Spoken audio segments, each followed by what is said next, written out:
Tamanna, welcome to Freaky Fridays. Hello. With Devansh Patel. Nice We to have a meet ritual. you. Okay. Same here. I apologize on my late coming to you. But we have a ritual and we grab pillows. We don't steal them. Okay. But you have to keep your hand here and repeat after what I say. Okay. Unless if you know the dialogue, you can. I don't know the dialogues. मैं तमन्ना भाटिया मैं तमन्ना भाटिया इस तकिए पे इस तकिए पे हाथ रख के जो भी कहूँगी सच कहूँगी सच के सिवा कुछ नहीं कहूँगी सच के सिवा और कुछ भी नहीं कहूँगी. Great. We'll catch you if you try. There's no liometer here anyway. Tamanna, many people have this notion that because you worked in the South, you'll be labelled as a South Indian actress, and not many know that you are born and brought up here. You've done your schooling from Mumbai, so you are a Mumbaiite. Yeah. So you want to clear this myth out, or you're happy with the time? Well, the great thing is I've been born and brought up in Mumbai. I schooled in Manekji Kupa, and like my first few opportunities I got down south, and that's the reason I'm doing Hindi films now. That's how I got noticed, and directors and producers want to cast me only because what they've seen of me in the south. So obviously they see potential, and obviously there's another.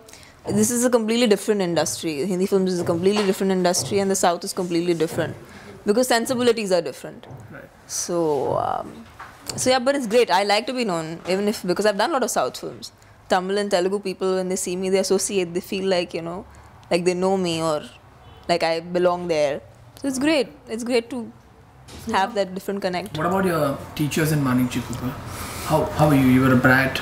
You really aspired to be an actress back then. Yeah, I always wanted to be an actress. Academics, what? I was good at academics. I always wanted to be an actress. And my teachers really supported me because I started working when I was 14. So I was in school. So I've had this one incident when I was in school and I had to complete the dubbing of my first film. And I was in school. I had very less attendance and I had to pretend that I'm feeling unwell and I have to go home because I'm unwell. And I was like, I was feigning a stomach ache and doing. It was a very funny experience for me because I knew I was doing it consciously and it was very planned. But then I had to go and do dubbing, and one of my teachers, somebody in the school knew, and some of them were supporting, which was great, which made it easy for me to go through it. I can't get over the fact with the statement that you just mentioned that you were 14 when you started your film career. So that makes you the youngest actress. No, not really. No, there are child actors. I'm not denying that fact. Yeah. But to start a career at 14 as a leading actress. If I'm not wrong, in 8 years you've done 34 movies. Yeah, you're right. That's a remarkable feat. So by the time you'll be 30, you'll be in the Guinness Book of Records, I'm sure. But number is no barometer to how you've done, no? Sustenance is? Yeah, that definitely means that you've persisted in what you've done and you've continued doing what you like to do. So, yeah, that's great. Okay, let me tap upon this last film of yours, Himmat Wala, that really tanked. It was really bad. Big film which was awaited by Sajid, and after doing a lot of hits at the box office with Houseful, he tanked. Now, you've done so many films in the South. That was your debut movie. Because it tanked, you're still working with the biggies called Akshay Kumar in Let's Entertainment and Saif and Hum Shakals. Does that really affect your career, the downfall? That too in Bollywood. You know what happens is, first of all, I never planned doing a Hindi film or coming into Hindi films. You don't plan your career. Neither did I plan my South films. So the journey that I've had till now, I haven't planned. So I'm not even trying to control or plan what's happening to me now, but I'm letting things happen to me, which is what I have always done, and I believe in doing that because there's not much control you have over the fate and the success or failure of a particular film. But what you can do is you can work hard, you can do your job, you can enjoy your work because I think that's very, very important. That's the reason I do it at least, because after a while you forget the successes and failures, because as time elapses in retrospect, you don't really go and, arey, wo picture chali nahi. That does not hit you. What hits you is, did I enjoy or not? Was I enjoying that period or not? Was there a bad phase where I did not enjoy myself? So those are the questions I like to ask myself more than whether this film did well or did not do well, because that is something you might actually forget after a while.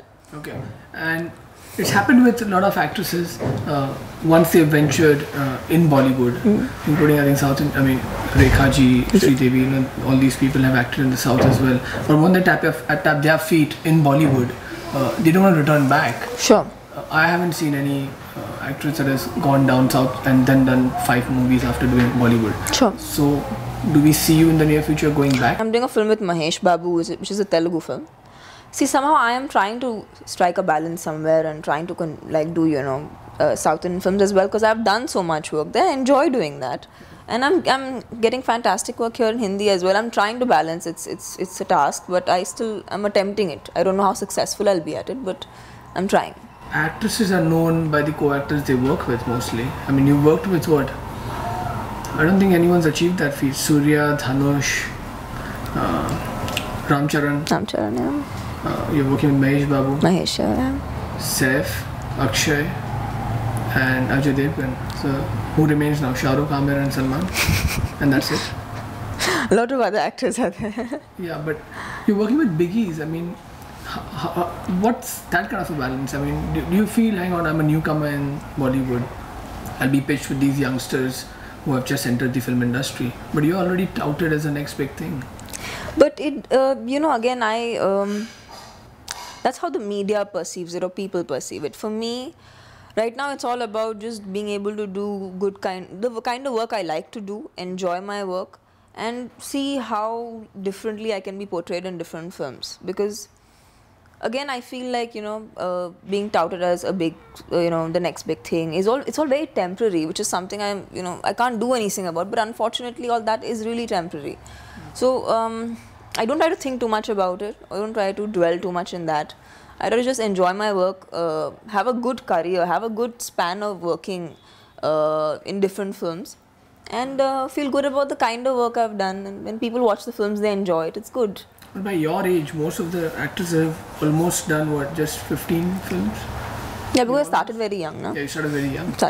So that helped me. What's really the difference? Because I've known, so I haven't seen a lot of South Indian films, but I have met Surya because he's worked in Rab Charitra and Ramcharan and all these, Dhanush of course. All these people have done Hindi movies. And they are so method actors, like they just dive into their role. Sure. They become characters more than themselves. Yeah.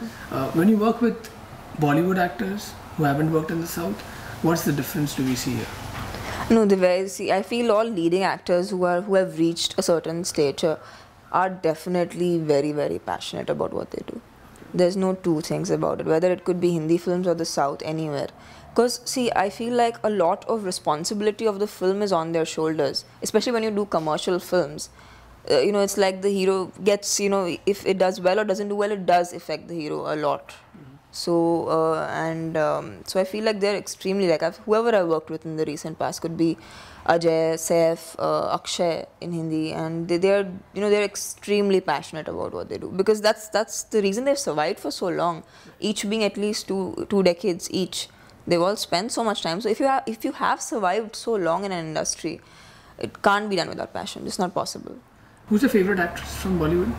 From Hindi films? I think I really like Deepika. Deepika is really, really nice. Yeah. You don't like the word Bollywood?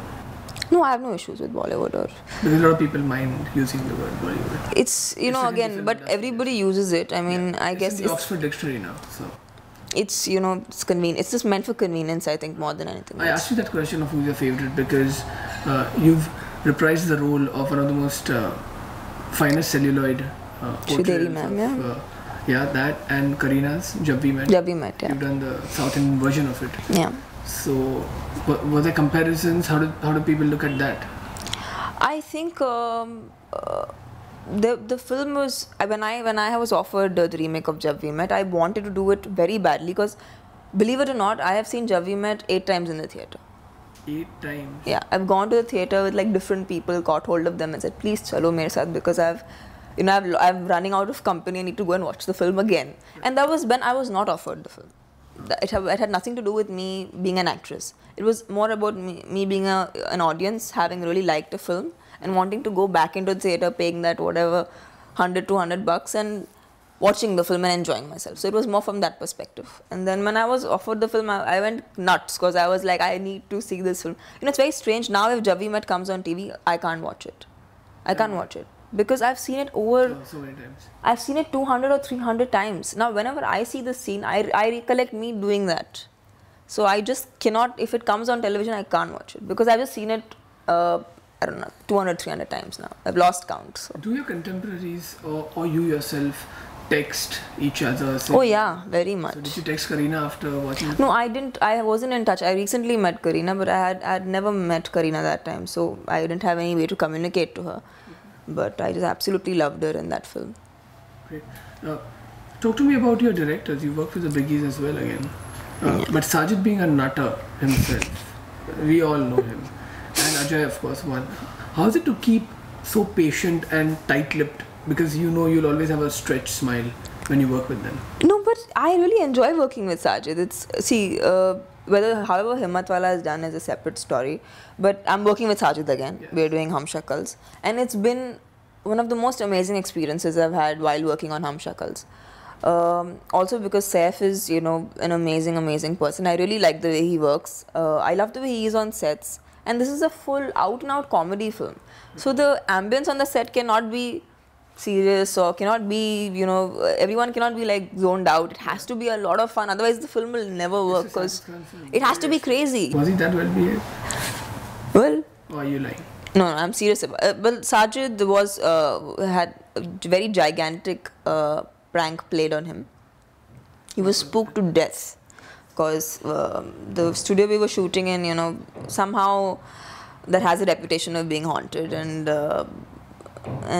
then Ajay did something where his room, there was something done in his room, so Sajid was so scared. I don't think that one particular day he got spooked, he didn't speak the whole day. There was one day I saw him not talking. You've seen the limelight, you've seen this whole glamour industry and the paparazzi with so many films working in. Was there a time ever in your life, in your career, where you were not sobered on the sets? You were kind of a bit having a hangover if you drink or if you're late, and something you feel that, okay, I think this is going to ruin it? You know, I'm a really boring person. I would never do something. I wish, even in my school, I was so bored. I feel bad now I didn't do anything fun in school because that's a great time to do nonsense. If you were a boring person, I'm sure you didn't have a boyfriend in school. No, not in school. I had a crush in school, but I didn't have a boyfriend in school. Name one South Indian actress you would like to do a biopic on. South Indian actress. I think Simran was a really huge name when she started and when throughout her career, and she was an amazing dancer, and I think she was one of the few actresses who did very well in Tamil and Telugu at the same time, and equally sought after. Right. So yeah. So you would like to? Yeah, it would be interesting because it would be very interesting to do something like that. So where do you see your career go now? After, of course, you just mentioned that you don't plan anything. I don't, yeah. But is it like just, you know, heaps of scripts are lying and you would just pick one and do it? No, well, I'm not trying to. Again, I feel like you know, there was a phase when I was doing South Indian films where I used to be so busy, I used to not have time to breathe, and no personal space and no time for self. But now I have made it a conscious effort that I want to do films at the same time, you know, do stuff that I like to do and have a life also apart from the movies, which is great. And at the same time do a lot of films which are making me feel good, but not stuffing it down, like not being too crazy about it, which I was. But I'm liking the whole pace now. That's another question. This might shock you. How rich are you? How rich am I? I mean, you can see it from this beautiful house, but it's, at 23, if you've achieved this much, what's still left to it? See, again, for me, rich has a very different. It's, you know, money cannot decide how rich you are. Oh, is it? Yeah, okay. You got to have many other things to be rich in a more holistic sense. But what are these aspirations, dreams that you still have as a person, not as an actress? Yeah, I want to do this. By this age, I want to go there, do that. You know, now probably if you would have met me 2 years ago, I would have told you more like, you know, by this age I want to do that, and by that age I want to do this, because when you're younger you have these, you know, time zones where you want to do this at this time. But I think as I'm growing older, I feel like I want to be happy all the time, or be peaceful all the time, do stuff that makes me happy, you know, spend time with family. because time flies is something that I've noticed. Like in the past, especially this year for me, has been so quick. Like I can still clearly remember 31st last year, and we're almost heading towards it. So I feel like time's really flying. So I like to spend time with my family and give everything the due importance. And enjoy everything and not be in some rush कि यार ये उम्र तक ये achieve करना है, नहीं किया तो I'll feel like challenged or something. So. But this is your first house? This is it's like something that I obviously contributed to. But the house is completely made by my parents. It's completely their thought and their mind, their decision and because they're so good at it, I wouldn't even bother giving because obviously my judgment will be relatively amateurish to theirs. So I completely go with their opinion and their decision. So where are your award trophies? I can't see any. I don't display them. You don't display them? No. I think it's good. It's great to off. Yeah. I just feel like this is a home. It should be like a home. There should be a bit of a shelf somewhere in the corner that you can display. Yeah, my mother wanted it, and I just took it all and put it inside. That's why they say great minds think alike. What? You and my mother. Your mother. Sorry. Your mother.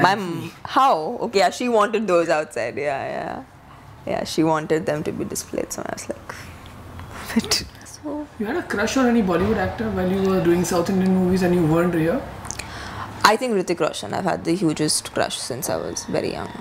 So that will be on the to-do list of acting. Yeah, for me it's more like if I get the opportunity, would be great. And if I don't, then someday I'll meet him and take an autograph. I'm sure Freaky Fridays with Devansh Patel is that platform that you will get an opportunity. Oh. You just mentioned it, right? Yeah. Not many actors in this industry mention the people behind you, the people who work really hard for you. I mean, your agent is here. Yes, Toral, she takes care of my work. Yeah. Manager and your agency who represents you. I mean, you are represented by them. Yeah. But do you at all feel that they shouldn't be left out? They are also there for you. Yeah, absolutely. And what kind of decisions does your manager sit with you and take creatively? Well, what happens is final decisions are obviously mine, but for me, what a manager or what somebody representing me does is helping me to see things in the right perspective. Every decision or movie or act that I'd make or do will have a certain implication. So for me, sometimes it's important to understand what something I do implies. And I guess a manager or somebody who represents me will be putting that into perspective for me. So that's when I think I take their help and their opinion. And I tend to take everybody's opinion, whoever's around me, who I believe in, and who I feel is a well-wisher. In the industry or not in the industry, because I feel like it's important to take a third person's view on things, because sometimes you're so involved that you tend to lose the sense of judgment. So it's nicer to take somebody else's opinion who is not connected to you. Okay, you're single, right? Yes. Great, because the question that's going to follow is important. A lot of people have this myth again that actresses who tend to get married sooner or later and then do movies, they are stagnant. I mean, then there's no looking back, because everyone aspires to date you as a single actress. A lot of other actresses as well. So the moment you get married, it's like the perception becomes a reality, and it hits an audience, and they don't want to watch you because you're already married and happily settled. So see, I think that's a kind of it probably is going to be that those myths are going to be broken off very soon, because I see, if you see Kareena, she is still, which is great, which is quite an example in itself, and it's good for us. It's good for it doesn't happen much in India, but abroad the actresses are married with 3-4 kids and they're yet working soon, and probably they have kids even before marriage or God knows what. Yeah, but I mean it's possible. It's just that I feel like, see, I think this is something I'm again being very generic about, so it's just an opinion. What I feel is for a woman, maybe when that stage comes in your life, different things take priority, your priorities change basically. So maybe that is the reason why women choose to take the back seat. It's not that it's happening to them. sometimes we look at it from the audience's perspective, but you have to look at there is a human being behind that actor who is also experiencing a personal life and has to have a normal life as well, because apart from being in front of the camera, they're human beings as well. So I feel maybe for women what they want to do changes, the priorities change. You wouldn't mind if just accidentally you would start dating some actor or whatever it is? See, I feel like being in a relationship is something that naturally happens, and it should happen to you. I wouldn't force something. If it's not happening, I won't push it down and I have to be in a relationship. It's not like that. So if it happens to me on the way, I'll go with the flow. Okay. So whenever you're not shooting, do we see you walking down the street or driving? Or you know how to drive? I don't know how to drive as yet. Great. So because you just told me that local. Yeah, it's where everybody learns how to drive. Great. Because I've seen so many people with the learning cars going in that. So how does it? Do you shy away from the public, or would you just go for shopping? No, I go everywhere. I lurk around everywhere in Mumbai. I enjoy that. Oh, so you're not one of those no. paparazzi. I wait to come to Bombay when I'm working down south, because I can just move around, do random stuff, go buy bhaji or something. One last question before we end this. I've heard stories that producers in the south are really funny. In the sense, I don't know. I mean, they are very shy. They wouldn't want their actress to talk to anybody. And No, that's untrue. That's absolutely untrue. I've heard those stories. From who? I can't name them, right? But, yeah, that's true. But I mean, no, I don't think they're like that. They're the ones who are very protective, if I would say, if that's a sentence that I would use about their actresses. I've never noticed anybody nobody can decide how you're going to behave. If you choose to behave in a certain way, it's just your choice. I don't think anyone, for that matter, could be a film producer, cannot stop you from doing what you want to do. Has there ever been a Freaky Friday in your life before the release of your film? Has there ever been an hour or a few minutes spent that hang on, oh my god, what's going to be the result? Am I nervous? And in a lot of cases, were you also happy and didn't care? Like, I know this film's going to do well. So name me some instances. There have been funny situations like I've been tucked under my pillow and I'm talking to my mom and I'm like, this film is not going to do well. I know. And I don't want the day to come. Let it happen. And then in the morning when I wake up, the film does really well. So that was a nice Freaky Friday because it went completely against what I had thought. Great. And then there are these days where there are these Fridays which are like I know the film is bad and it's not going to do well, and I don't care about it because I know that's what's going to happen anyway. 100 crores, it's going to it's going to be bad, so I know it. I'm prepared for it and I'm peaceful, and I go out for a dinner or chill with my friends or chill with family or whatever. And then there are these Fridays in which I know the film is going to do really well, and it does well. And then there are these Fridays when I think that the film is going to do really well and it really bombs. So that's how freaky my Fridays get. Well, I hope the many Fridays that you see in your life aren't freaky and fun, filled with fun, of course. No, but yeah, it's nice. It's good to have a set of freaky Fridays. The last question I want to ask is, please, this whole 100 crore club, I mean, are we not really fed up of it? I think it's not going to be 100 crore anymore. It's going to grow. It is. It's going to become bigger. That's such being so optimistic. It is. It's like the value for money is such now. So enough of 100 crores. Make something. Let's break that.